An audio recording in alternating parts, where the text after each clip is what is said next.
कौन है पंडित जवाहरलाल नेहरू? पंडित जवाहरलाल नेहरू मेरे लिए पंडित तो बिल्कुल नहीं है। जो आजकल का जेनजी है, ये कैसे देखे आप? क्या समझाएंगे उनको कि कौन है जवाहरलाल नेहरू? देखिए, मुझे लगता है कि अगर मुझे ये कठिन चुनौती झेलनी पड़े कि जेनजी को मैं समझाऊं, क्योंकि जेनजी समझने को राजी नहीं होती है। नेहरू की एंट्री पॉलिटिक्स में हुई क्योंकि उनके पिता मोतीलाल नेहरू कांग्रेस के एक बड़े कद्दावर नेता थे और ये वंशवाद की जो बात होती है इसकी शुरुआत वहीं से हो गई थी। पैराशूट एंट्री नेहरू के कारण मोतीलाल नेहरू की गांधी के कैंप में हुई।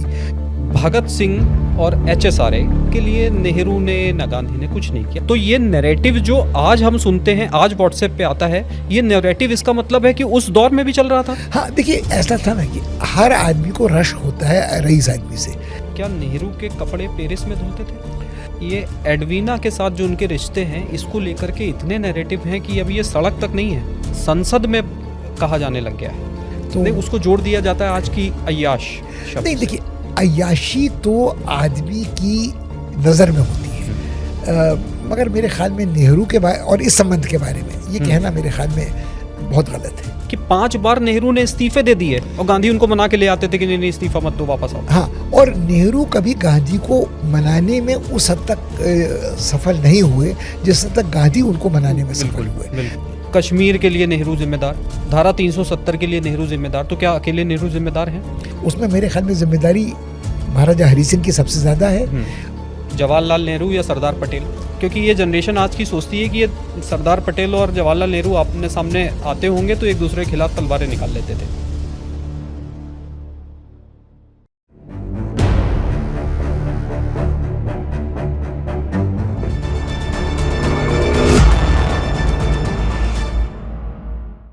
बहुत रेफरेंसेस बहुत जगह ये मिलता है कि जो HSRA या बेसिकली चंद्रशेखर आज़ाद को, जो क्रांतिकारियों को कुछ फंड का जुगाड़ कराने में भी नेहरू कहीं ना कहीं से बैकडोर से मदद करते थे, उनसे मिलते रहते थे।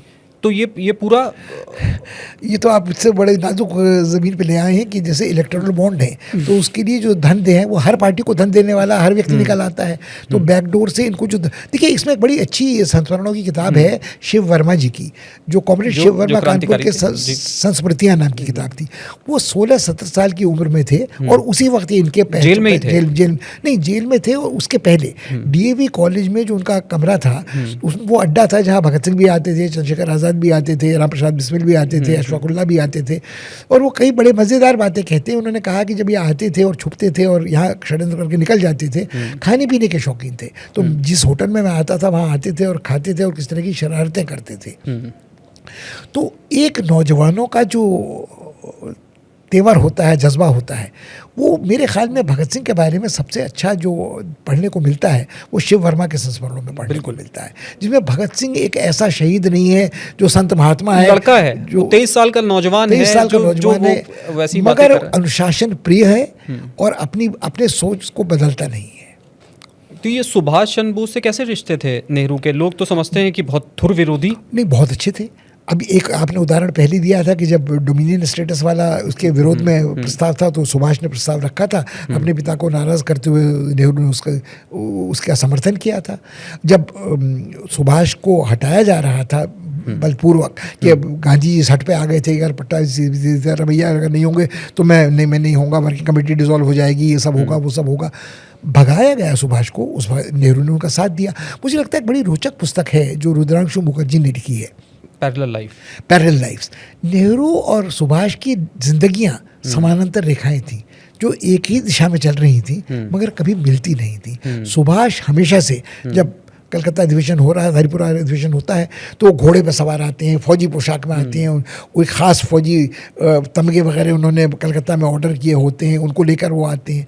नेहरू को थोड़ा विचित्र और नाटकीय लगता है, मगर नेहरू जब खुद जाते हैं लाहौर में वो रावी के तट पर पूर्ण स्वराज का वो लेने, वो भी सफ़ेद घोड़े पर सवार होकर जाते हैं। तो कुछ प्रतीकात्मक चीज़ें हैं जो दोनों करते हैं, मगर दोनों के बीच में एक सद्भाव है, दोनों के बीच में भयंकर मतभेद है। मुझे एक चिट्ठी याद आती है, मेरे ख्याल में बंच ऑफ ओल्ड लेटर्स में है, जिसकी अंतिम पंक्तियां कुछ इस तरफ की हैं कि सुभाष बोस नेहरू को एक अपने पत्र में लिखते हैं, तुम तो हमेशा एक हारी बाजी खेलते हो, you are a champion of the lost causes, वो अंग्रेजी का फ्रेज है। नेहरू उसका बड़ा विस्तार से एक लंबा उत्तर देते हैं और कहते हैं ये पत्र बहुत लंबा हो गया, शायद तो तुम्हें पढ़ने की फुर्सत हो, मैं लिखते लिखते थक भी रहा हूँ, मगर ठीक है, I like to be a champion of lost causes. तो दोनों में मतभेद भी थे, दोनों में वैचारिक मतभेद भी थे, मगर जो मतभेद मुख्य था वो कभी सामने आने का मौका नहीं आया। यदि आज़ाद भारत में ये दोनों साथ होते तो क्या सुभाष ने नेहरू की नीतियों का विरोध किया होता, या नेहरू जो जिन नीतियों के अनुसार आचरण कर रहे थे उनको गांधी जी ने स्वीकार किया होता? तो ये समानांतर रेखाएं हैं। नेहरू थोड़ा सा तो विरोध में दिखते हैं जब 1939 में सुभाष चंद्र बोस दोबारा कांग्रेस अध्यक्ष बनते हैं और उनका गांधी जी से एक मतभेद होता है, क्योंकि उनका एक अलग रास्ता था जो शायद अहिंसा के रास्ते पे नहीं जा रहा था, और तो नेहरू उस विवाद को बीच में छोड़कर यूरोप चले जाते हैं कि मैं वहाँ पे लोगों से बात करूँगा। तो देखिए, तो वो लड़ाई के मूड में नहीं है सुभाष। नहीं, वो पुरानी परंपरा रणछोड़ की है ना हमारे यहाँ, तो रणछोड़ दास जी बनी है और फिर आप मतलब अंत में आप रणजीत जी आ जाइएगा रणछोड़ के भी। तो नेहरू जब छोड़कर चले जाते हैं और सीधा टकराव नहीं होता, उस समय शायद नेहरू की लोकप्रियता और सुभाष बोस की लोकप्रियता में एक अंतर है। कि अगर आप देखें कि युद्ध के बाद सन 42 के बाद गांधी जी तो बंद हो जाते हैं जेल में, सुभाष बोस रण को संचालित कर रहे हैं विदेश से, और नेहरू जो हैं वो अपनी तरह, वो नेहरू भी बंद हैं, वो अहमदनगर फोर्ट में बंद हैं और वो भी सिर्फ किताबें लिख पा रहे हैं, और जब तक आज़ादी नहीं आती, अंतरिम सरकार नहीं बनती, तब तक नेहरू भी कुछ सक्रिय नहीं हो सकते। तब जो लड़ाई लड़ी है वो जयप्रकाश नारायण ने लड़ी है, जो रांची जेल से भाग निकलते हैं। वो लड़ाई लड़ी है उन लोगों ने, लोहियल ने और लोगों ने, जिन्होंने, उनके लोहिया के समर्थकों ने, जिन्होंने रेल की पटरियाँ उखाड़ी, जिन्होंने एक रेडियो अलग से चलाया। वो यदि आप उस पूरी कल्पना को याद करें ना, उषा मेहता को याद करें, मधुलिमय को याद करें, उन लोगों को याद करें, तो उस लड़ाई से कांग्रेस की लड़ाई का कोई लेना देना नहीं था। मगर ये लोग फिर आज़ादी के बाद फिर हाशिए पर चले गए, फिर सिविल नाफरमानी कहते हुए लोहिया इस देश में फिर बंद हुए। जयप्रकाश नारायण तो बिल्कुल ही दूसरे धुर पे चले गए, फिर माना गया कि वो अब क्रांतिकारी रह ही नहीं गए हैं। मगर यदि आप देखें, उन्होंने अपने को भूदान में समर्पित कर दिया, उन्होंने अपने को दूसरे आत्मसमर्पण डाकुओं का करवाने में कर दिया। मगर ये लड़ाई के, आज़ादी की लड़ाई के बाद के हिस्से हैं। सन 42 के बाद न नेहरू आज़ादी की लड़ाई के केंद्र बिंदु हैं, न गांधी। वो या तो लोगों की निगाहें टिकी हैं सुभाष बोस पर या उन लोगों पर जो वो है। मेरा सवाल डिफरेंस को लेकर के है। ये जो नैरेटिव है कि सुभाष चंद्र बोस के लिए कुछ नहीं किया और अभी उनके निधन के बाद नेहरू चाहते तो बहुत कुछ कर सकते थे, इसमें कितनी सच्चाई नहीं? देखिए, इसमें दो बातें हैं। नेहरू क्या कर सकते थे किसके लिए? क्या सुभाष बोस के परिवार वाले इतना आत्मसम्मान गंवा चुके थे कि जो टू ब्रदर्स अगेंस्ट राज जो किताब लिखी गई है, आप कहते कि उनके परिवार के लिए कुछ करते तो लोग बड़े उनको मरणोपरांत भारत रत्न दे देते या कुछ करते, या उनके, मेरे ख्याल में जो गलती थोड़ी भारत सरकार से हुई कि उनके अंतिम दिनों के बारे में जो दस्तावेज आर्काइव्स प्रमाणिक थे वो फाइलें बहुत पहले खोल दी जानी चाहिए थी, ताकि ये मिथक नहीं बना रहता कि गुमनामी बाबा कौन है क्या। आज तो यदि गुमनामी बाबा भी सुभाष थे तो वो 130 बरस के थोड़ी रहते। बिल्कुल। तो ये बातें, कुछ गलतियां सरकार। परिवार को पेंशन मिली, परिवार क्या उनसे पेंशन लेता? उसमें एक और झगड़ा है। पेंशन मिली नहीं, एक बात अब और याद करें कि सरदार पटेल के जो बड़े भाई थे, वो विठल भाई पटेल, वो अपनी सारी संपत्ति सुभाष बोस को देके गए थे, जिसके कारण कला बाद में बहुत लंबा चला कि बिल्कुल वो भी मेरे ख्याल में। और एक बहुत पत्राचार है नेहरू का पटेल, और दोनों का आपस में कई सारी चिट्ठियों का आदान प्रदान है, जिसमें वो ये बात कर रहे हैं कि जो NIA का जो ट्रस्ट को एक ट्रस्ट फॉर्म करके उसका जो फंड है, उस फंड के ज़रिए उनकी मदद की जाए। इवन जो आज़ाद हिंद फौज के जो कैदी हैं जिन पे मुकदमे हैं, उनके लिए उन्होंने एक NIA ब्रिगेड कमेटी बनाई उनके केस लड़ने के लिए, और नेहरू खुद आसफ अली के साथ, लाल किले में, और ये कैलाश काटजू। नहीं, मैं आपको एक बात और बताऊं कि अभी हाल में सुहासिनी सहगल ने एक किताब छापी है, और एक और सज्जन है जो रहते हैं सिंगापुर में, उन्होंने शौकिया हैं, वो मर्चेंट बैंकर थे, उन्होंने उन सारे किस्सों को किया है कि कौन लोग जो आज़ाद हिंद फौज में थे जो स्वतंत्रता सेनानी माने गए और कौन थे जो नहीं माने गए। कि कई लोग ऐसे थे जिनको जापानियों ने लड़ाई के लिए शामिल नहीं होने दिया सुभाष बोस की फौज में। उनको जहाज़ों में भरकर पापुआ न्यू गिनी भेज दिया गया, वो वहीं मर गए। उनका उनमें एक नैनीताल के रहने वाले केडी पांडे भी थे कैप्टन, जो अपने सैनिकों की रक्षा करते रहे कि वो भूख से न मरे, रोग से न मरे, किसी तरह वापस देश में लौट आए। उनको मगर किसी ने आज़ाद हिंद फौज का सिपाही नहीं माना, क्योंकि उनको जापानियों ने पहले ही भेज दिया था पापुआ न्यू गिनी युद्धबंदी बनाकर। वो कभी आज़ाद हिंद फौज में सुभाष के सैनिक बन ही नहीं सके। तो ये सारी कहानियाँ जो हैं कि कोई आत्मसम्मानी व्यक्ति क्या स्वतंत्रता सेनानी होने का तमगा लेने के लिए लड़ रहा था, कोई पेंशन के लिए लड़ रहा था। ये तो श्रीमती गांधी ने बहुत बाद में जब आज़ादी की जयंती मनाई गई 25वीं, तब ये सब कार्यक्रम शुरू किए। मगर क्या सुभाष बोस का परिवार इसके लिए तैयार होता कि उनको भारत सरकार उनकी कोई सहायता करती या देती? क्या उन लोगों ने इसलिए थोड़ी लड़ाई लड़ी थी? लेकिन ये बात जो बीच में अधूरी रहेगी, ये भी दर्शकों को जाननी चाहिए कि जो नेहरू इंग्लैंड से पढ़ करके आते हैं और वकालत नहीं करते हैं बहुत अच्छी, वो इतने वर्षों बाद वो वापस से काला कोट पहनकर केस लड़ रहे हैं आज़ाद हिंद फौज के सेनानियों के खिलाफ, क्योंकि इसलिए मदद के लिए, क्योंकि उस समय आज़ाद हिंद फौज के 3 लोग, शहनवाज खान, लक्ष्मी सहगल, ये लक्ष्मी सहगल, यही लोग, एक मुसलमान, एक सिख और एक राम सिंह, हाँ, जिन्होंने धुन बनाई राम सिंह ने। उन्होंने कई धुनें बनाई। उन्होंने वंदे मातरम को भी निबद्ध किया, कदम कदम बढ़ाए जा, खुशी के गीत गाए को भी किया, नेशनल एंथम था। तो ये कैप्टन सहगल, शहनवाज खान और ये सब लोग, इन लोगों के एक चीज़ हम और भूल रहे हैं। 1946 में नेवल म्यूटिनी हुई थी। उस नेवल म्यूटिनी ने भी चूड़े हिला दी थी अंग्रेजी साम्राज्य की। हमको आज उसमें कौन लोग मरे उनकी भी याद नहीं आती है। इस म्यूटिनी पे एक किताब लिखी है जो प्रकाशक बड़े प्रसिद्ध हैं, प्रमोद कपूर ने। यदि आप उस नेवल म्यूटिनी की कहानी पढ़ें तो उसमें भी कितने लोगों के परखचे उड़ गए थे और कहाँ कहाँ लाशें पाई गई थी। और आज हम भूल गए कि उन लोगों के कारण अंग्रेज़ कितना डरे थे कि यदि आज़ाद हिंद फौज वाले को लेकर लोग एक्टिव हो रहे हैं दिल्ली में और अगर बम्बई में नेवल म्यूटिनी हो रही है तो हमारा क्या होगा। तो हम लोग, जैसा आपने शुरू में कहा था ना, हम इतिहास को भूलते बहुत जल्दी हैं, हम पढ़ते नहीं हैं और निर्णय ले लेते हैं। जैसे हमने सुभाष और नेहरू के रिश्तों पे इतनी बातें कह दी, ये बात भूल गए कि सुभाष चंद्र बोस ने आज़ाद हिंद फौज की जो बटालियन बनाई थी, उन बटालियंस के नाम थे Subhash brigade, Gandhi brigade, Nehru brigade, मौलाना आज़ाद के नाम पे एक ब्रिगेड थी और एक ब्रिगेड थी झांसी लक्ष्मीबाई, जिसकी लक्ष्मी सहगल जिसकी चीफ थी। खैर, तो जो बातें नेहरू और सुभाष को लेकर होती हैं वही बातें नेहरू और पटेल को लेकर होती हैं। तो मेरे पटेल पे 2 सवाल हैं, दोनों का आप, मैं चाहता हूँ संक्षिप्त आंसर दें।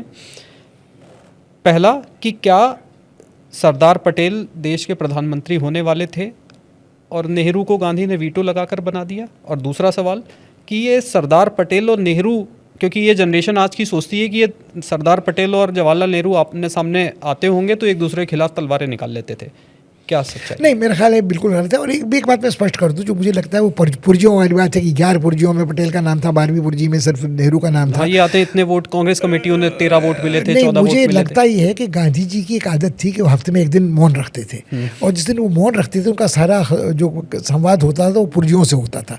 एक पुर्जी वो देते थे, एक पुर्जी उन तक पहुँचती थी या वो स्लेट पर कुछ लिखते थे। तो मेरे ख्याल में पुर्जियों वाली कहानी तो बिल्कुल ही बेबुनियाद है। और कौन वो कांग्रेस की समितियाँ थी जहाँ से इस तरह की राय दी जाती थी, और गांधी जी खुद ही डिक्टेटर थे बिल्कुल कांग्रेस पार्टी के, तो उनके राय के खिलाफ जाने का किसी से का प्रश्न ही नहीं उठता था। मगर चूंकि वो अपना वारिस, राजनीतिक वारिस नेहरू को बहुत पहले सिद्ध कर चुके थे, नेहरू दुनिया देख के घूमे फिरे आए हुए थे और मेरे ख्याल में तब तक मंच पर सुभाष बोस नहीं थे तो नेहरू का कोई प्रतिद्वंदी नहीं था। दूसरी बड़ी बात ये थी कि मेरे ख्याल में सरदार पटेल को बहुत बड़े आदमी थे, उनको इस बात का एहसास हो चुका था कि उनका समय समाप्त हो रहा है। वो रुग्ण भी थे और वो ये नहीं चाहते थे कि आधे में कोई काम छूटे।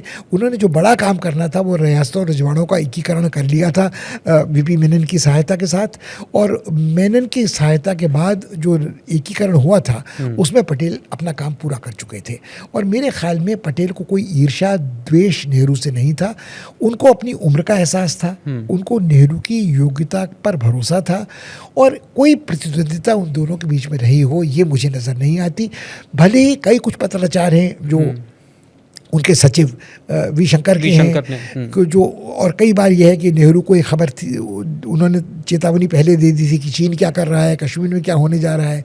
मगर यदि आप देखें तो नेहरू ने खुली छूट गृह मंत्री के रूप में सरदार पटेल को दी थी, और सरदार पटेल के पास सारे गुप्तचर संस्थानों की खबरें पहले पहुंचती थी, सारी सूचनाएं पहले पहुंचती थी, सरहद पर क्या हो रहा है, राजवाड़ों में क्या हो रहा है, और वो नेहरू को सतर्क करते रहते थे, चेतावनी देते रहते थे। मगर वी शंकर साहब का जो है वो एक पक्षीय बयान है, क्योंकि उनकी जानकारी उनके जो बॉस थे, एक बार साइड ऑफ स्टोरी है। मेरे ख्याल में कहीं अच्छा, चाहे रियासतों और रजवाड़ों का एकीकरण हो, चाहे कश्मीर हो, चाहे चीन हो, इसके बारे में मुझे लगता है कि जो वी मेनन की दोहित्री ने उनके बारे में संस्मरण लिखे हैं वो सबसे निष्पक्ष और तटस्थ हैं। उस पर भी आऊँगा, लेकिन मैं जैसे जो पहले सवाल का आंसर मैं समझ पा रहा हूँ जो आप कह रहे हैं।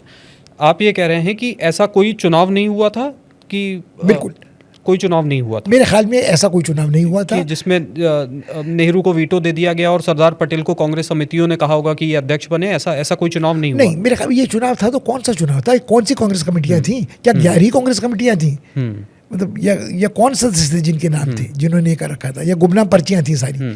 तो ये पर्ची निकालो, लॉटरी निकालो, तो कमेटी से पैसा निकालने, चिटफंड उठाने वाली बात हो गई ना।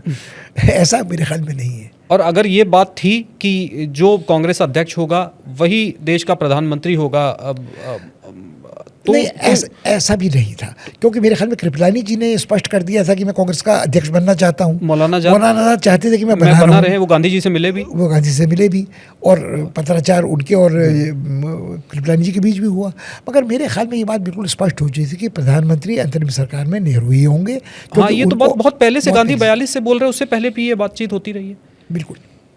और दूसरा कि जो आपने अब अगर मैं इसको थोड़ा सा और सिंप्लीफाई कर दूँ सवाल को, कि नेहरू और पटेल के बीच में अगर जो रिश्ता था उसको आप कोई एक शब्द में समझाना चाहें तो वो क्या रिश्ता था? गुरु चेले का रिश्ता था, दोस्ती का रिश्ता था, गुरु चेले का राइवलरी थी? गुरु चेले का रिश्ता भी नहीं था, राइवलरी तो बिल्कुल नहीं थी, गुरु चेले का रिश्ता भी नहीं था। गुरु तो नेहरू के लिए सिर्फ गांधी हुआ करते थे, और पटेल के लिए भी गुरु गांधी हुआ करते थे। ये गुरु भाई वाला रिश्ता था, ये गुरु भाई वाला रिश्ता था, जो गुरु कहेगा वो दोनों मानेंगे। लेकिन हमने लेटर स्टेज में देखा कि खास तौर पे 1946 के बाद कि बहुत सारे डिफरेंसेस हैं पटेल में और नेहरू के। नहीं, देखिए ये डिफरेंसेस तो पहले भी थे, मगर जो मैंने आपसे कहा गुरु भाई का रिश्ता तभी तक बरकरार रहता है जब तक गुरु की छत्र छाया रहती है। जब गुरु ही मतलब थोड़ा कमज़ोर पड़ रहे हों, मतलब फ्रीडम एट मिडनाइट नहीं, फ्रीडम ऑफ मिडनाइट से पहले मैं कहना चाहूँगा कि यदि आप जाएं शिमला समिट के लिए, समझौते के लिए, जब कैबिनेट मिशन आया था तो उसमें जिन्ना भी थे, उसमें मास्टर दारा सिंह भी थे, उसमें पटेल भी थे, उसमें नेहरू भी थे, उसमें मौलाना आज़ाद भी थे। तो कहीं न कहीं इसमें तनाव तो होने शुरू हो गए थे ना, कि अब आज़ादी बहुत दूर नहीं थी, आज़ादी बहुत नज़दीक थी। गांधी जी हठधर्मी पाले हुए थे, उनकी घड़ी की सुइयां अटकी थी 2010 में, वो क्षमा कीजिएगा 1910 में, और उससे भी पहले शायद, जब 1910 तक तो वो किताब छप गई थी ना, 1906 के आसपास, 1906 के आसपास। तो मेरे ख्याल में लोगों का धैर्य चुक रहा था, जितने लोग थे वो चाहे जिन्ना हो। उनमें जो आदमी मुझे बहुत लगता है जिसका मैं आदर करता हूँ, मौलाना आज़ाद हैं, जो देश का विभाजन नहीं चाहते थे। जहाँ मस्जिद की सीढ़ियों से उनका व्याख्यान हो, या फ्रीडम ऑफ मिडनाइट की बात तो आप करिए, इंडिया विंस फ्रीडम वाली जो बात है, तो वो कहीं ना कहीं जो बात है उसमें आपको इस समझ में आता है कि तनाव तो अब होंगे, तनाव तो अब सामने आएंगे, सब लोग हर चीज़ पे एक मत नहीं होंगे। और आप और लोगों और एक्टर्स को ना भूलें, पंडित गोविंद बल्लभ पंत जो थे वो भी दक्षिणपंथी ही थे, जो राजेंद्र प्रसाद जी थे उनका शुमार भी दक्षिणपंथी होता था। संविधान निर्मात्री सभा में जो डॉक्टर अंबेडकर थे, उनकी बहुत सार्थक भूमिका रही, मगर वो भी कभी वाइसरॉय काउंसिल के, एग्जीक्यूटिव काउंसिल के मेंबर रह चुके थे। तो कई लोगों के बारे में वो, आप ये राउंड टेबल कॉन्फ्रेंस से लेके शिमला कैबिनेट मिशन के आने तक तनाव थे, मगर ऐसा लेकिन आप ये नहीं मानेंगे कि उनके बीच में किसी भी तरीके की कोई राइवलरी, कोई कटुता थी? शत्रुता तो छोड़िए, सवाल ही नहीं। कटुता कह रहा हूं मैं। नहीं, कटुता तो देखिए आपके और मेरे रिश्तों में बातचीत के बाद कभी भी थोड़ी देर के लिए पैदा हो सकती है, फिर दूर हो सकती है। कटुता का स्थायी भाव नहीं था कोई, प्रतिस्पर्धा का कोई स्थायी भाव नहीं था, और मेरे ख्याल में ये बड़प्पन सरदार पटेल का था। तो ये जो कहा गया कि कश्मीर के लिए नेहरू जिम्मेदार, धारा 370 के लिए नेहरू जिम्मेदार, तो क्या अकेले नेहरू जिम्मेदार हैं? कतई नहीं। मुझे लगता है जहाँ तक कश्मीर का मामला है वो थोड़ा उलझा हुआ है, उसमें मेरे ख्याल में जिम्मेदारी महाराजा हरी सिंह की सबसे ज़्यादा है, जो शेख अब्दुल्ला को समकक्ष मानने को तैयार नहीं थे, जिन्होंने बहुत देर लगाई, ढील बचाई, और जो शायद ये सोच रहे थे, जिसका आरोप बाद में अब्दुल्ला पर लगा, कि हमारी भू राजनीतिक स्थिति ऐसी कि हम एक स्वतंत्र राज्य के रूप में रह सकते हैं। ये एक पक्ष है। दूसरा पक्ष ये है कि कश्मीर के मामले में भी सरदार पटेल सक्रिय थे। जो भीतर भीतर बात हो रही थी, शेख अब्दुल्ला से भी बात हो रही थी, नेहरू बात कर रहे थे, नेहरू बात कर रहे थे, वीपी मेनन भी बात कर रहे थे हरी सिंह जी से, और यहाँ तक बात हो रही थी कि भाई काक साहब को हटाइए, उनके बदले किसी महाजन साहब को, मेहरचंद महाजन उनको हटवाने में रोल निभाया पूरा सरदार पटेल ने। तो मुझे लगता है कि सारी बातें ऐसी नहीं है कि सिर्फ अकेले नेहरू कर रहे थे। तो आप कह रहे हैं यहाँ भी दो पैरेलल लाइफ है? नहीं, यहाँ भी दो समानांतर नहीं, शायद 2-3 समानांतर जीवनियाँ है। उस समय ये भी नहीं कहा जा सकता कि शेख अब्दुल्ला इतने महत्वाकांक्षी कि वो स्वतंत्र आज़ाद कश्मीर पर राज्य करना चाहते। आज़ाद कश्मीर का अर्थ अब कुछ और है। हाँ, बिल्कुल, ये बिल्कुल विचित्र है। मुझे नहीं लगता कि सिर्फ नेहरू उसके लिए जिम्मेदार है। 370 के लिए नहीं, 370 तो संविधान निर्मात्री सभा ने तब शामिल किया जब अंबेडकर भी वहाँ थे। तो लोगों ने, कितने लोगों ने इस पर आपत्ति की। उसे एक अंतरिम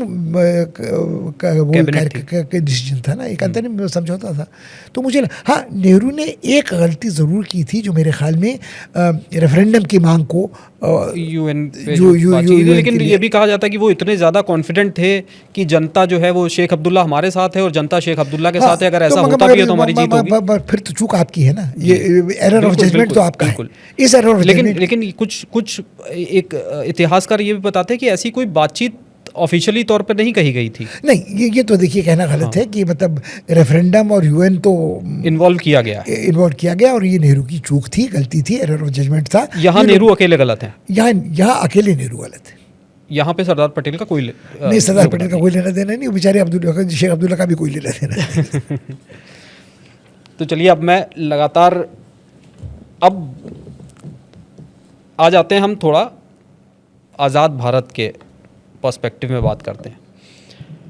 और नेहरू ने, जिसका जिक्र नेहरू बार बार करते रहे, डिस्कवरी ऑफ इंडिया में भी किया, एक शब्द आया साइंटिफिक टेम्परामेंट।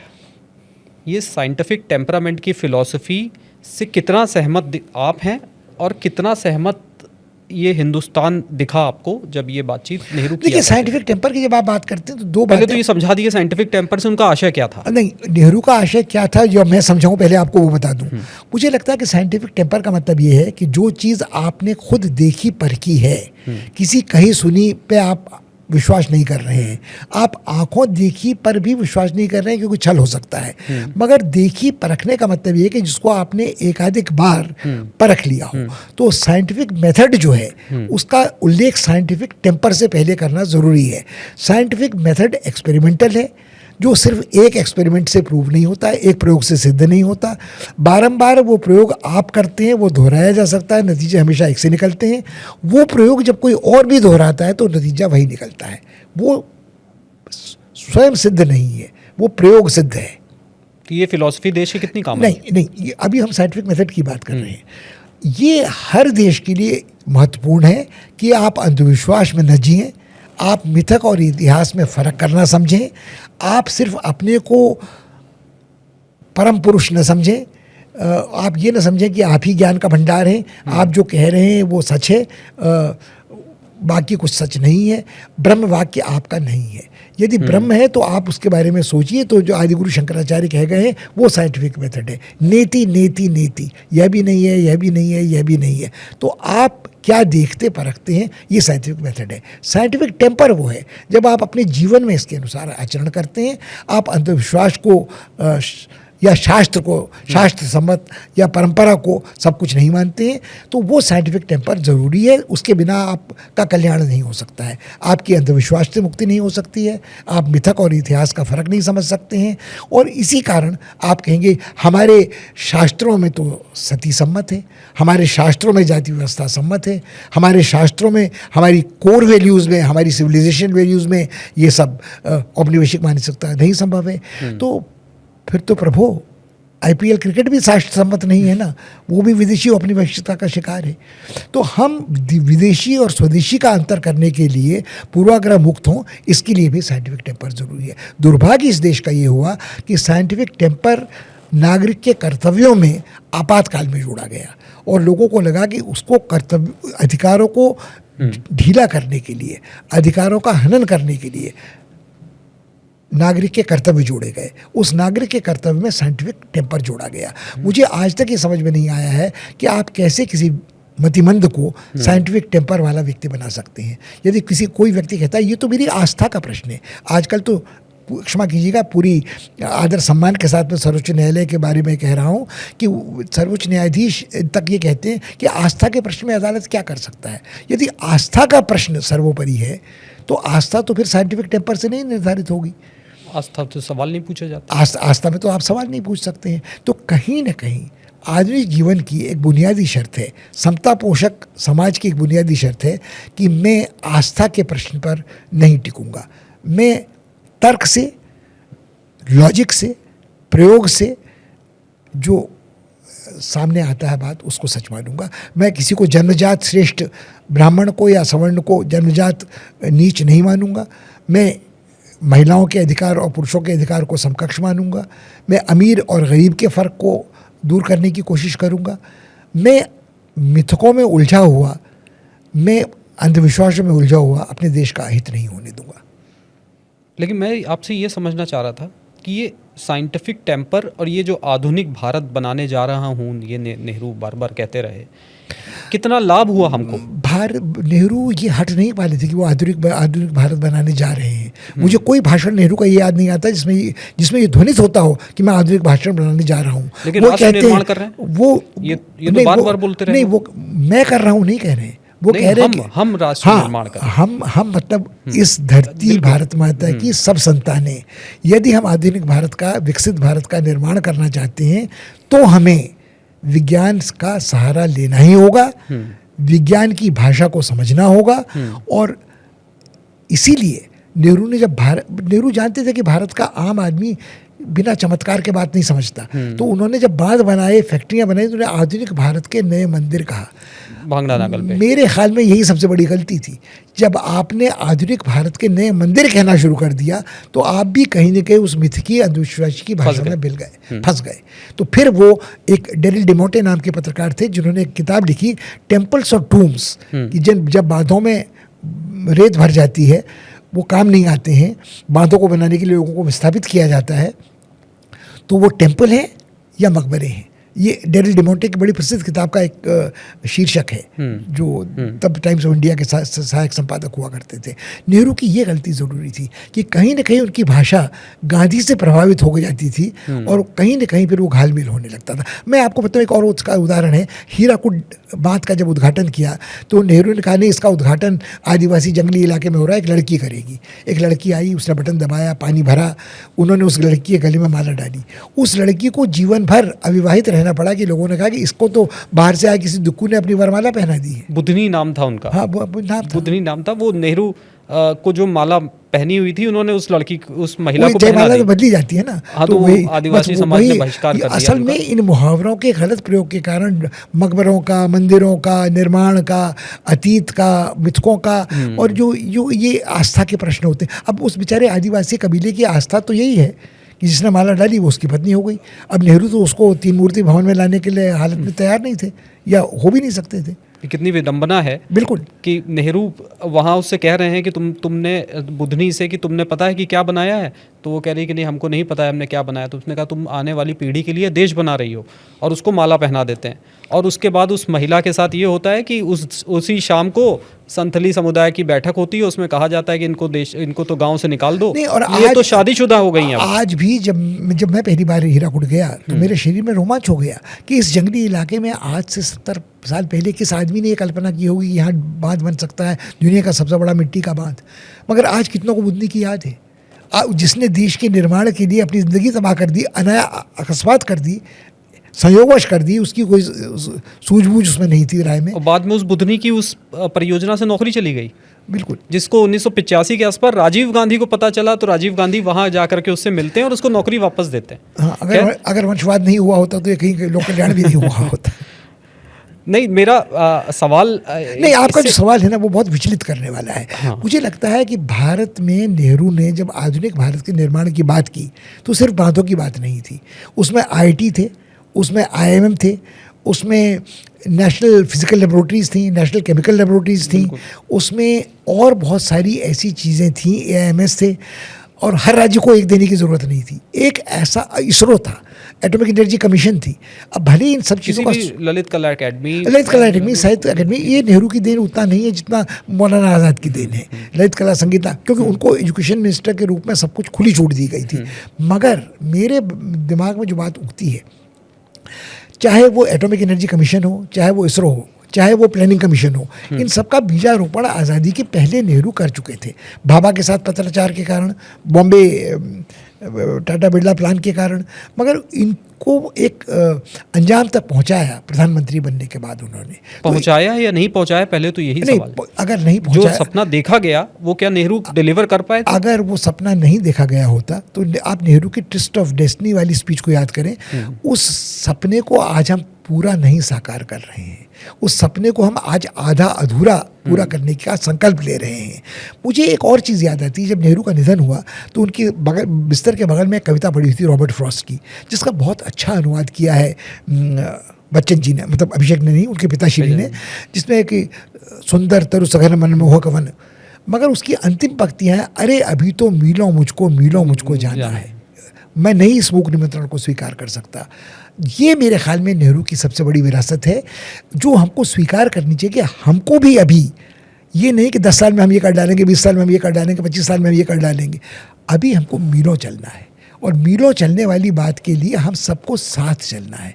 वो एक अकेले आदमी के एकला चलो रे से होने वाला नहीं है। लेकिन पुष्पे जी, ये जो आजकल के जो बच्चे हैं, जो टीनेजर हैं, या जो जेन ज़ी है, जिन्होंने इतिहास नहीं पढ़ा बहुत ज़्यादा, लेकिन उनको तो दिखता है कि यहाँ भारत में जो गरीबी है, जो अशिक्षा है, जो सफाई नहीं है, डेवलपमेंट की प्रॉब्लम्स हैं, उसको तो ये लगता है कि अगर हमारे पुरखे बेहतर काम करके गए होते तो आज शायद हम भी जापान या चाइना या किसी पश्चिमी देश की तरह होते। करिए ना, आपके पुरखों ने जो किया आप करिए ना। नहीं, ये इस बच्चे को क्या पता? तो नहीं, इस बच्चे को उसके लिए आप इस बच्चे से पूछिए। तो ये कह रहा है कि 75 साल काफी थे। नहीं, आप जिस लड़के से पूछ रहे हैं, मैं क्षमा कीजिएगा, आपसे ये कहना चाहता हूँ कि आप गलत लड़के से गलत सवाल पूछ रहे हैं। मैंने कहा मैं तो आरोपी की भाषा बोल नहीं, रहा हूं। आप आरोपी की भाषा बोलिए तो आप सुनिए कुछ आरोपों को।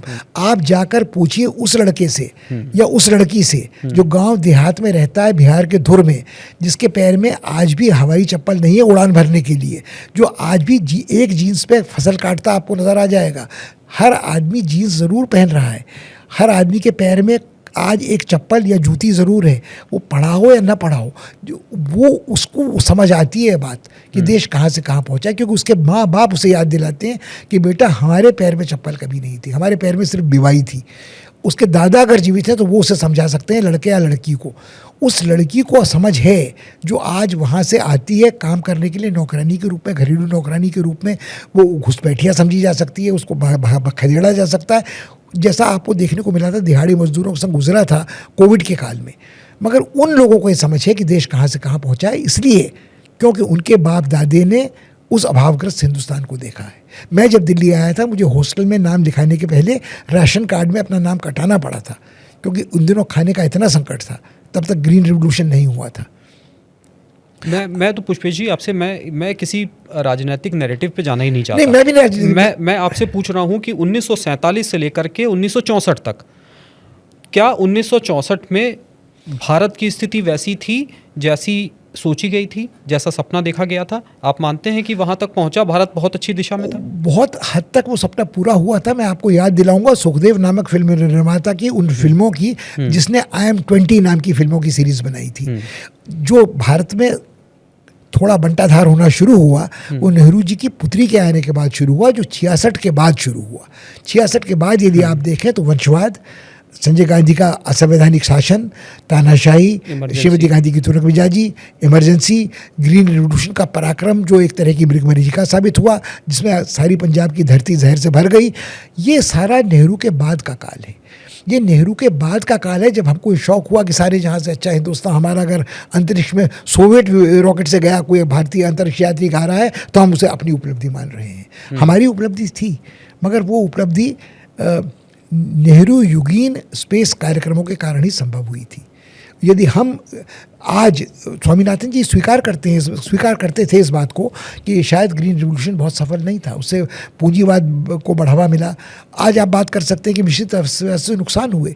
हाँ, मगर ये मिश्रित अर्थव्यवस्था एक गलत प्रयोग था। नहीं, मगर गलत प्रयोग तो आप पीछे पलटकर हर चीज़ को गलत प्रयोग कह सकते हैं ना। यदि ये राशनिंग नहीं हुई होती, यदि फूड एडल्ट्रेशन वाले एक्ट्स नहीं पैदा हुए तो क्या आज भारत अकाल की चपेट से दूर हो गया होता? तो हमने तो भाषा बदल दी ना। साईनाथ अपनी किताब में कहते हैं कि आज आप कहिए कि ड्राउट है, everybody loves a good drought. हम अब अकाल को अकाल नहीं कहते, हम उसको सूखा कहते हैं। मगर यदि आप कल्पना करें उस दिन की, नेहरू के जीवन काल में और नेहरू की मृत्यु तक, आज़ादी से नेहरू की मृत्यु तक भारत ने निश्चित रूप से प्रगति की। नेहरू की मृत्यु के बाद, उनकी पुत्री के जीवन काल में, उनकी पुत्री की वापसी के बाद जो कुछ हुआ उसका नुकसान भारत। मुझे लगता है एक चैलेंज नेहरू के लिए ये भी था कि हमें आगे क्या बनाना है। उससे भी बड़ा चैलेंज ये था कि हमें जो पिछला जो गंदगी है जो ब्रिटिशर्स छोड़ करके गए हैं उनको भी कैसे साफ करना है। हाँ। जो रविन्द्रनाथ टैगोर ने अपने मरने से कुछ दिन पहले ये कहा भी था कि मेरी समस्या ये नहीं है कि अंग्रेज़ चले जाएंगे, अंग्रेज़ को तो जाएंगे, लेकिन समस्या ये है कि अंग्रेज अपने पीछे कितना कूड़ा छोड़ करके जाएंगे, वो मेरी बड़ी समस्या जो छोड़ के देश के विभाजन सब सांप्रदायिक दुर्भाव छोड़ के गए हैं वो आज तक जीवित है। मुझे लगता है कि हमारी दिक्कत ये कि हम ये मानकर चलते हैं कि एक नेहरू की ठेकेदारी थी कि सब कुछ उसने ठीक करके जाना था अपने उत्तराधिकारी तक को। नेहरू प्रधानमंत्री थे तो उनकी जिम्मेदारी। ये आप मानकर चले जनतंत्र में कि ये सिर्फ प्रधानमंत्री की, ये तो आप तानाशाही प्रधानमंत्री की मानने को तैयार हो रहे हैं। मैं तो आज भी तैयार नहीं हूँ इसके लिए। अब ये जो जैसे कुछ बड़े अच्छे आंकड़े हैं कि जो लाइफ एक्सपेक्टेंसी थी भारत की 1950 में वो 35 साल थी। 1947 शायद 27-28 थी। मीनू मसानी की माइंड इंडिया में 30-31 साल। तो अगर 1947 में 30-31 साल है, जो आज हम 70-72 लाइफ एक्सपेक्टेंसी देखते हैं, तो समझिए कि उस दौर पे कितना कुपोषित भारत था कि 30-35 साल औसत आयु थी एक हिंदुस्तानी। 64 में कितनी थी वो तो बताया नहीं ना आपने। आप सीधे आज पहुंच गए ना। आप मुझे ये बताइए कि तब कितना परिवर्तन हुआ था कुपोषण? नहीं, बिल्कुल परिवर्तन हुआ होगा। नेहरू, मैं तो इसको नेहरू के योगदान की तरह देखता हूं। मैं नेहरू का बचाव पक्ष का वकील तो हूँ ही नहीं, मगर मेरा ये मानना है जो आपने बात जहाँ से शुरू की थी कि जो व्हाट्सएप की जानकारी है, जो गलतफहमियाँ फैलाई गई हैं, जो उस आदमी का दानवीकरण हुआ है, जो उस आदमी का राक्षसीकरण हुआ है कि वंशवादी वो था, याश वो था, उसने कुछ किया नहीं, ये मैं सिर्फ चाहता हूँ कि ये चीज़ संतुलित ढंग से समझ में लोगों को ये भी देखना चाहिए कि नेहरू का मतलब लेवल प्लेइंग फील्ड तो हो कि नेहरू का स्टार्टिंग पॉइंट, उनको कैसा भारत मिला, उनको कैसा, इंदिरा गांधी को कैसा भारत मिला, उनको कैसा भारत मिला, और आज़ाद होते ही भारत पर विभाजन के कितने बड़े शरणार्थी आए। बिल्कुल। और उसके बाद शीत युद्ध के कारण उनको कितना संतुलित विदेश नीति पे आचरण करना पड़ा। बिल्कुल। 92% महिलाएं निरक्षर थीं जब नेहरू को वो हिंदुस्तान मिलता है। वो हिंदुस्तान नेहरू के बाद इंदिरा गांधी को, लाल बहादुर शास्त्री तो बहुत कम समय रहा, लेकिन इंदिरा गांधी को मैं मान के चलता हूँ। तो इंदिरा गांधी के बाद से जो भारत मिला है वो बहुत समृद्ध भारत मिला बाकियों के मुकाबले। तो ये आप मतलब ये इस नैरेटिव के आप पक्षधर नहीं लगते मुझे कि ये जो 1947 से 1964 का जो दौर था वो भारत बहुत बेहतर हो सकता था वहाँ? नहीं, बिल्कुल नहीं, क्योंकि मैं 1946 दिसंबर की पैदाइश है और 1964-65 में मैं दिल्ली में रह रहा था। तो मैंने अपने जीवन काल में जो परिवर्तन होते देखा है इस देश में, अपने जीवन में, हिंदुस्तान में, मुझे लगता नहीं कि मतलब उससे ज़्यादा कुछ हासिल किया जा सकता है। लोग बोलते हैं कि अभी भी बहुत सारे लोग ये सोचते हैं कि हिंदुस्तान देखो आज कैसा है, और हम यूरोपियन देशों से अपने आप को क्यों नहीं कंपेयर करते, हम जापान से क्यों नहीं करते, चाइना से क्यों नहीं कोई करते। यूरोपीय देश औपनिवेशिक गुलामी का शिकार नहीं रहा था। किसी देश का विभाजन उस तरह से नहीं हुआ था जिस तरह से हमारा शीत युद्ध के काल में विभाजन जर्मनी का हुआ था। मगर उन यूरोपीय देशों ने हमारे हाड़ मांस खून पसीने की कमाई से अपने समाज को सुसंस्कृत, सभ्य, परिष्कृत और विकसित बनाया है। लेकिन बाकी देश, सिंगापुर या और देश अब देखिए, आप करोड़बाग की बात करने लगेंगे। सिंगापुर के बारे में बड़ा पुराना चुटकुला है कि जब ज्वार आता था तो उसका क्षेत्रफल 225 वर्ग किलोमीटर रहता था। जब ज्वार भाटा आता था तो वो 1 किलोमीटर बढ़ जाता था। तो जिसकी कुल उन्होंने बहुत तरक्की की है, मगर वहाँ की आबादी का 95% सिर्फ हान मूल के चीनी है, और वहाँ लगभग तानाशाही का शासन रहा ली कुआन यू के ज़माने में। और वहाँ अंग्रेज़ों के शासनकाल से जिन चीज़ों को परिष्कृत किया गया, बंदरगाह को, तेल की गोदी को, फाइनेंशियल मार्केट्स को, तो उससे आप तुलना भारत की करेंगे तो कितनी विविधता यहाँ है, कितनी धर्म यहाँ है, कितनी बिल्कुल कोई ये तुलना मुझे स्वीकार ये भी, और मेरी पीएचडी का विषय वैसे सिंगापुर का आज़ाद होना और मलेशिया का निर्माण ही था। मैंने अपने जीवन के कुछ वर्ष 18-19 साल की उम्र में तब भी सिंगापुर में बिताए जब वहाँ भी मकानों के भीतर कॉकरोचेस कॉकरोच तो आजकल कहना बड़ा कठिन है, तो वहाँ तब भी कॉकरोचेस निकला करते थे। अब ये एक पक्ष ये भी कहता है कि भारत 1950 का भारत और की तुलना अगर आप 1950 के जापान से करेंगे तो ये ठीक नहीं है। 1950 के भारत की तुलना आप 1870 के जापान से करेंगे। नहीं, मेरे ख्याल में तो कुछ तुलना करनी चाहिए कि जैसे हिरोशिमा है, नागासाकी है, वो शहर एटमी हमले के बाद भी कैसे पनपे हैं, मगर आप जापान के समाज को भूल रहे हैं। जापान के समाज का जो सामुराई संस्कार है, जापान का वो संस्कार जो सम्राट को सन ऑफ हेवन मानता था, जो कोरियाइयों को अछूत मानता था, जिनकी एक कोरियाई, जापानी, चीनी संस्कृति एक साम्य है, तो मतलब इन सब से भारत की तुलना करना मुझे लगता है गड़बड़ है बहुत। तो अब एक विषय जो थोड़ा विवादित विषय है, जो राजनीति का फेवरेट विषय है, चाइना से हमको युद्ध में नुकसान हुआ, चाइना के साथ जो भूमि विवाद आज तक चल रहा है, इन सब के लिए नेहरू जिम्मेदार है? कतई नहीं। आप याद करें 1913 की शिमला, आप ये कह रहे हैं? मैं गंभीरता के साथ ही कह रहा हूँ। आप मुझे 2 मिनट बोलने का मौका दें, समय कम है, मगर फिर भी 2 मिनट का इससे कम में ये विवाद निपटेगा नहीं। 1913 में एक शिमला सम्मेलन हुआ जिसमें चीनी प्रतिनिधि ने भाग लिया, जिसमें मैकमोहन लाइन के आधार पर एक वाटरशेड प्रिंसिपल को मानते हुए सीमा निर्धारण किया गया। चीनियों ने इसे कभी स्वीकार नहीं किया। चीन की हालत उस समय बहुत खस्ता थी। कुमिंगतान झेल रहा था साम्यवादियों के आक्रमणों को, जो हमारे, इसको थोड़ा आसान भाषा में समझा दिए कि वो समझौता ब्रिटिशर्स, चाइना और तिब्बत, साम्राज्यवादी ब्रिटिशर्स का और चीनियों के बीच, तिब्बत के बीच का 1913 में हुआ। नहीं, उससे भी आसान भाषा में है जो नेविल मैक्सवेल कहते हैं। नेविल मैक्सवेल ने कहा कि छोटे से नक्शे पे एक बड़ी मोटी कूची से एक सीमा रेखा बना दी गई। ये सीमा रेखा बनाने वाला वो व्यक्ति था जो कूची चला रहा था, जो कभी वहाँ खुद नहीं गया था, जो दूर दराज से उसको जगह का पता नहीं था। तो हिमालय की निर्जन रेगिस्तानी बर्फीली रेगिस्तान में ये सीमा निर्धारण जो किया गया, ये न तार्किक था, न वैज्ञानिक था, न समझदारी का था। चीन की अपेक्षा ये थी कि जब भारत आज़ाद होगा तो इस औपनिवेशिक समझौते को हम संवाद से सुलझा लेंगे। नेहरू ने शायद चीन को ये गलतफहमी पैदा होने दी कि हम ऐसा करेंगे। नेहरू के 2 दोष थे। एक तो जो चियांग काई शेक थे, उनकी अमेरिकी पत्नियां थीं, उनसे नेहरू जी के बड़े अच्छे संबंध थे। अब नेहरू जी के कई अच्छे संबंध थे, पमीला माउंटबेटन का भी जिक्र हमने किया, उनसे मदाम जो चियांग थी उनसे भी उनके बड़े अच्छे संबंध थे। वो लोग ईसाई थे, अंग्रेज़ी बोलते थे, अमेरिकियों के पक्षधर थे। नेहरू के जो राजदूत चीन में थे भारत की आज़ादी के वक्त, वो के एम पाणिक्कर थे।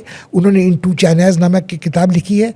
उनकी मजबूरी ये थी कि उसके पहले वो रियासतों और रजवाड़ों के चैम्बर ऑफ प्रिंसेस के सचिव रह चुके थे। वो वहाँ चीन में रहकर अनुवाद कर रहे थे, मलयालम से संस्कृत, संस्कृत से मलयालम में मेघदूत का, रामायण का, महाभारत आदि का।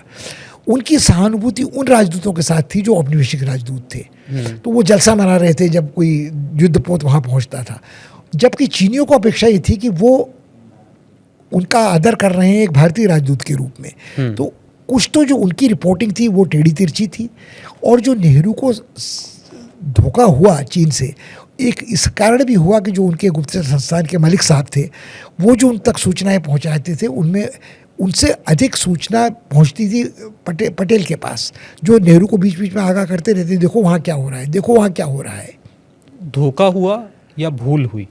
नहीं, देखिए, धोखा खाकर ही तो आदमी गलती करता है ना। भूल तो तभी होती है जब मैंने आपके साथ दगा की हो, मैंने आपको सही जानकारी न दी हो, मैंने ठाकुर सुहाती।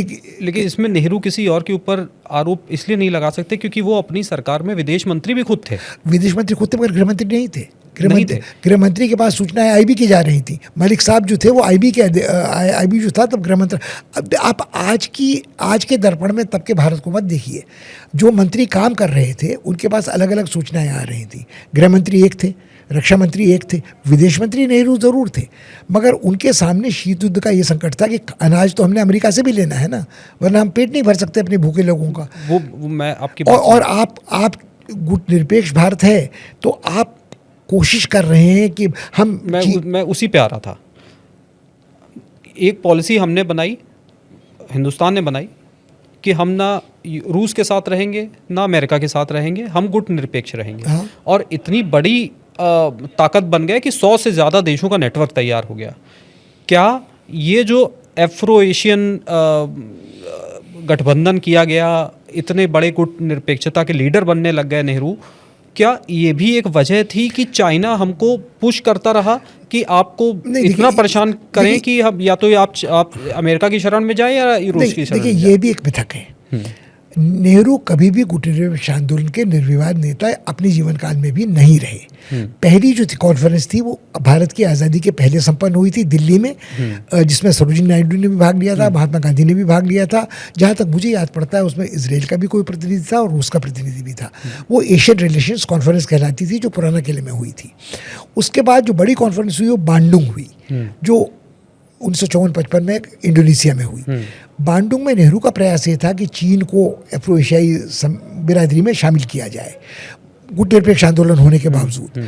मगर उसके कुछ ही वर्ष बाद चीन के प्रभाव में एक बेलग्रेड में कॉन्फ्रेंस हुई, जो पहली एफ्रो एशियन कॉन्फ्रेंस कहलाती है, जिसमें बिल्कुल चीन ने स्पष्ट चुनौती नेहरू को दी कि नेहरू के अनुसार विश्व के सामने सबसे बड़ा संकट एटमी युद्ध का था, नेहरू के लिए शांति सबसे महत्वपूर्ण थी।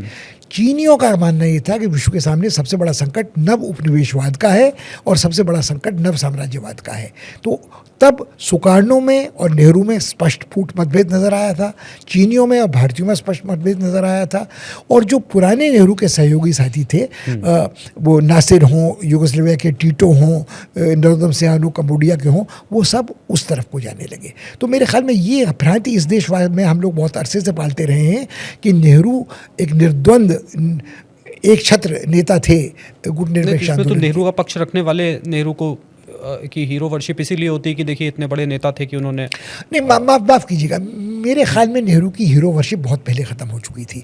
अगर आप देखें तो नेहरू, आपको हरिशंकर पारसाई जी के अगर यदि कुछ व्यंग लेख याद आए कि बादशाह की दाढ़ी में एक सफ़ेद बाल निकल आया है, एक गधे की आत्मकथा, तो मेरे ख्याल में, माफ़ कीजिएगा, नेहरू के जीवन काल में ये सवालिया निशान उठने लगे थे। After Nehru who, Walter Hagin की एक किताब थी, उसमें बड़े चित्र विचित्र लोगों के नाम थे। मगर नेहरू को हीरो मानना बंद कर दिया गया था सन 62 के युद्ध के बाद, जब भारतीय सेनाएं बहुत बहादुरी के साथ पीछे हटी। मुझे याद आ रही है कौन, ये ऑस्ट्रेलियाई नॉर्मन कजिन्स, जिन्होंने वो लिखी है, अपने संस्मरण लिखे हैं, वो कहते हैं 6 महीने बाद जब मैं नेहरू से मिला तो मैं समझ नहीं पाया कि आदमी 6 महीने में इतना बूढ़ा कैसे हो गया है। सन 62 के भारत चीन युद्ध के बाद जब भारत की सेनाएं बहादुरी से पीछे हटती रहीं और नेहरू ने कहा कि हमारा तो आज हृदय रो रहा है, वो असम की जनता के साथ है, उसके बाद नेहरू हीरो भारत में कभी नहीं रहे। और नेहरू इतना आहत भी हुए और कहा जाता है कि आहत तो हुए, उनकी मौत की वजह भी एक वो आहत तो हुए, उनका अपना कारण है मौत की वजह, और डॉक्टर लोग वो ढूंढते रहेंगे। मगर जो बात निर्विवाद है कि उनके जो प्रशंसक भक्त और उनके जीवनीकार एस गोपाल हैं, उनका भी कहना है कि एक भयंकर धक्का नेहरू को जो लगा ऑफ प्राइड एंड प्रेजुडिस, जो चीन के युद्ध के बाद हुआ, उसके बाद नेहरू को भारत में हीरो किसी ने नहीं माना। उसके बाद तो हीरोइन रणचंडी दुर्गा अटल बिहारी जी तक आज तो वो भी असंदिग्ध है कि सर ने कभी कहा था कि नहीं कहा था, मगर आचरण तो किया था। तो श्रीमती गांधी को उसका लाभ हुआ, वो हीरोइन श्रीमती गांधी बनी, मगर नेहरू उसके बाद हीरो कभी नहीं रहे अपनी। लेकिन ये जो विवाद है, सीमा विवाद है, ये अरुणाचल की प्रॉब्लम है, अक्साई चीन की प्रॉब्लम है, ये जो जमीनें दे दी गई, ये नेहरू तो आप जिम्मेदार मानेंगे? मैं नेहरू को जिम्मेदार इसलिए नहीं मानूंगा, जो बुनियादी बात मैंने कही ना, एक छोटे नक्शे पे मोटी कूची से एक रेखा खींची अंग्रेजों ने औपनिवेशिक शासनकाल में, हम दोष दे रहे हैं उसका नेहरू को। जमीन कौन किसकी कहाँ थी, आज ये बहस क्या हमारे और नेपाल के बीच में नहीं है कि काली नदी अपनी धारा बदल देती है। समझौता यह है कि नदी की धारा अंतर्राष्ट्रीय सीमा भी का निर्धारण करती है। यदि नदी की धारा 2 बार अपनी धारा बदल देती है तो सीमा भी बदल जाती है। ये अरुणाचल में हमारी IB फेल हो गई, हमारे पास, हमारे सैनिकों के पास जूते नहीं थे, उनके पास कपड़े नहीं थे, हथियार नहीं थे। ये देखिए बहस बिल्कुल दूसरी है। उस समय रक्षा मंत्री थे कृष्ण मेनन, जिन्होंने जब उन्होंने भी जो कुछ किया, कहा गया कि सब बड़े मूर्ख व्यक्ति थे, वो तो प्रेशर कुकर बना रहे थे। तो जब रातों रात आप किसी हमले का मुकाबला करेंगे तो रातों रात क्या आप अपनी सारी फौज का लाभ लश्कर रसद तैयार कर लेंगे? नहीं तो कहा जा रहा था बहुत पहले से सूचना आ रही थी, इग्नोर कर रहे थे, ये आरोप लगता है। ये देखिए, ये जो कहा जा रहा था ना, ये तो फिर व्हाट्सएप वाली परंपरा। मैं तो व्हाट्सएप का जवाब मांग रहा हूँ। नहीं, मैं आपसे जवाब जो दे रहा हूँ, मैं आपको दुर्भाग्य से पढ़े लिखे आदमी का जवाब दे रहा हूँ कि माइकल ब्रेशर की किताब है जो नेहरू पे है, जीवनी, उसका उल्लेख मैं नहीं कर रहा हूँ। उन्होंने मेनन से एक लंबा साक्षात्कार किया और उनके वर्ल्ड व्यू पे साक्षात्कार किया। तो रक्षा मंत्री कृष्ण मेनन कब बने, चीन के साथ पहली मुठभेड़ भारत की कब हुई, आपको याद पड़ता है कब हुई? मुझे याद है, क्योंकि उसमें कुमाऊं रेजिमेंट के बहुत लोग मारे गए थे। मेरा वो पहाड़ी पैरोकेलिज्म कह लीजिए आप इसे। लोंगजू और कोंका का पास इंसिडेंट से चुशूल में 1957-58 में, अच्छा 58 सन में पहली बार चीन से मुठभेड़ भारतीयों की हुई, जहां सैनिकों की जानें गई। अब 58 से 62 अक्टूबर तक कितना समय बीता है, आप मुझे ये बताएंगे? कितना समय मिला भारत को तैयारी के लिए? सबने झूठ बोली, नेहरू ने नहीं, जनरल BM कॉल ने झूठ बोली, जो एरिया कोर कमांडर थे, वहाँ से तेज कदमों से भागते हुए वापस आए, जो कभी नेहरू के उत्तराधिकारी भी समझे जा रहे थे। तो माफ़ कीजिएगा, ये 2.5 साल के अंतराल में जो भारत चीन रिश्तों में खटास आई, और नेहरू को शायद इसका एहसास हो जाना चाहिए था सन 55-56 में, जब दलाई लामा भारत आए और चीन ने अपनी आंखें तरेरना शुरू किया था। चीन को नेहरू को इसका एहसास तब हो जाना चाहिए था जब तिब्बत का मुक्ति अभियान चलाया था साम्यवादियों ने। मगर तब तो आपको विश्व शांति और गुटनिरपेक्षता में आप तिब्बत की कुर्बानी देने को तैयार थे। आप तिब्बत को सॉवरेंटी और सुजरेंटी की बहस करने लग गए थे कि संप्रभुता है कि प्रभुत्व है। मगर माफ़ कीजिएगा, ये इस सब के लिए नेहरू अकेले जिम्मेदार कतई नहीं है। तो पुष्पे जी, अब हम आखिरी सेगमेंट पे आ गए, लेकिन अब यहाँ पे आपकी निजी राय में जानना जी बिल्कुल। और अब तक भी जो कहा वो पराई राय नहीं है, वो भी मेरी निजी राय बिल्कुल, मैं समझता हूँ आपकी निजी राय ही इतिहास का दस्तावेज है। भारत निर्माण के आधार पर, आइडिया ऑफ इंडिया के आधार पर, अगर आपको कुछ चयन करना हो कुछ नामों का, मैं आपको कुछ नाम बताऊंगा और आप चयन करिए कि वो कौन से नाम आगे बढ़ते हैं, वो हम देखना चाहते हैं।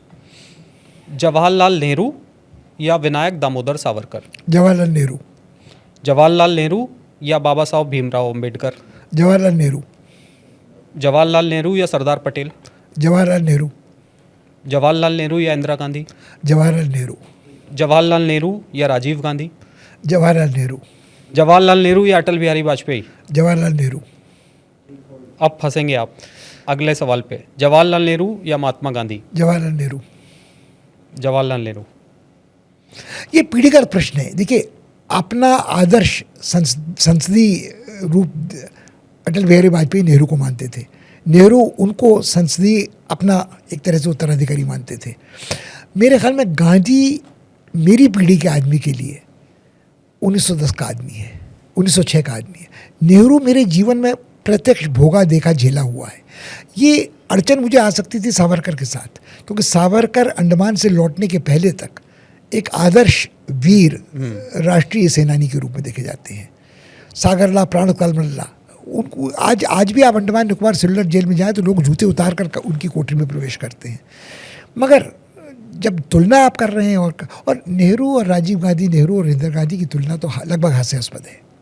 नहीं, तुलना की बात नहीं है, मैं नहीं, कहता हूं ये आजाद आइडिया ऑफ इंडिया। जब आप सवाल पूछते हाँ, हैं बिल्कुल, तो बिल्कुल, वो आइडिया ऑफ इंडिया जिसका अपना है, जिसने गांधी से कुछ लिया है, जिसने सुभाष के साथ काम किया है, जिसने पटेल के साथ काम किया है, जिसने मौलाना के साथ काम किया है, वो आइडिया नेहरू का भारत का जो विचार सोच है वो इन सब का मिला जुला सोच है, वो आधुनिक भारत का सोच अच्छा, है। अगर मैं आपसे ये पूछूं कि चूंकि आपने बार बार 1947-1964 के दौर की बातचीत करी है, मैं अगर आपसे ये पूछूं कि वो 3 चीज़ जो आप मानते हैं कि नेहरू ने इस देश को दी हैं, वो क्या चीज़ है? आत्मसम्मान, शिक्षा के क्षेत्र में नेहरू ने वो दिया था जो आज लगभग नष्टप्राय है। और जब आज नष्टप्राय है कह रहा हूँ तो मेरा कहने का अभिप्राय पिछले 10-12 वर्ष नहीं है, श्रीमती गांधी के कार्यकाल से आज तक है। मुझे लगता है कि IITs, IMMS, सरकारी विद्यालय, स्कूली शिक्षा, ओवरऑल टोटलिटी में शिक्षा, टोटलिटी में शिक्षा, टोटलिटी में चिकित्सा, टोटलिटी में आधारभूत ढांचा, जिसमें बांध भी हैं, फैक्ट्रियां भी हैं, सब। ये एक चीज़ रह जाती है, क्या उसमें नेहरू का योगदान माना जाना चाहिए? ये सेकुलर भारत। नहीं, देखिए, मुझे सेकुलर भारत की कल्पना में मुझे लगता है शब्द बड़ा अटपटा है। मुझे लगता है जब आप कहते हैं वैज्ञानिक सोच, तर्कसंगत सोच, तो वो धर्मनिरपेक्ष ही होगा ना। अगर यदि आप कहते हैं कि मेरे धर्म के अनुसार ये सत्य है, तो फिर सेकुलर सोच कहाँ से रह सकता है, फिर आधुनिक सोच कहाँ से रह सकता है? तो धर्मनिरपेक्ष होना ही लोकतंत्र की पहली शर्त है। हाँ, बिल्कुल। और मुझे लगता है धर्मनिरपेक्ष के बाद की खाल निकालने नरसिंह राव से पंथ निरपेक्ष कहने लग गए, मगर वो तो मतलब खुद ही मतलब आस्थावान हिंदू थे अंततः। तो मुझे लगता है कि कुछ चीज़ों के बारे में नेहरू का सेक्युलरिज्म वास्तविक जनतांत्रिक वैज्ञानिक तर्कसंगत सोच पर आधारित था। समता, वरना आप समता पोषक समाज की कल्पना ही नहीं कर सकते। हालांकि बाद के दौर में नेहरू का एक भाषण मैं पढ़ रहा था, तो उसमें वो समझा रहे हैं कि जब मैं अपने आप को सेकुलर बोलता हूं तो लोग मुझे नास्तिक समझ लेते हैं। नहीं, तो श्रीमती गांधी तो अपने को वेदांती कहती थी ना, तो वो अब वो वेदांती भी अगर है तो वो नास्तिक ही है ना। तो भारत हिंदुओं के लिए संभव है कि वो नास्तिक हैं और हिंदू बने रहें, बाकी धर्म वालों के लिए संभव नहीं कि वो नास्तिक हैं और अपने धर्म में भी रहें। चलिए, तो पुष्पेश जी, बहुत बहुत शुक्रिया। एक अच्छा विमर्श मुझे लगता है आज हुआ है। हम किसी नए विषय पर आपके साथ फिर से दोबारा आपकी शरण में आएंगे। नहीं, मेरी शरण में नहीं आएंगे, हम लोग आपस में झगड़ा करेंगे, बिल्कुल झगड़ा करेंगे, असहमति को स्वीकार करेंगे। बिल्कुल बिल्कुल।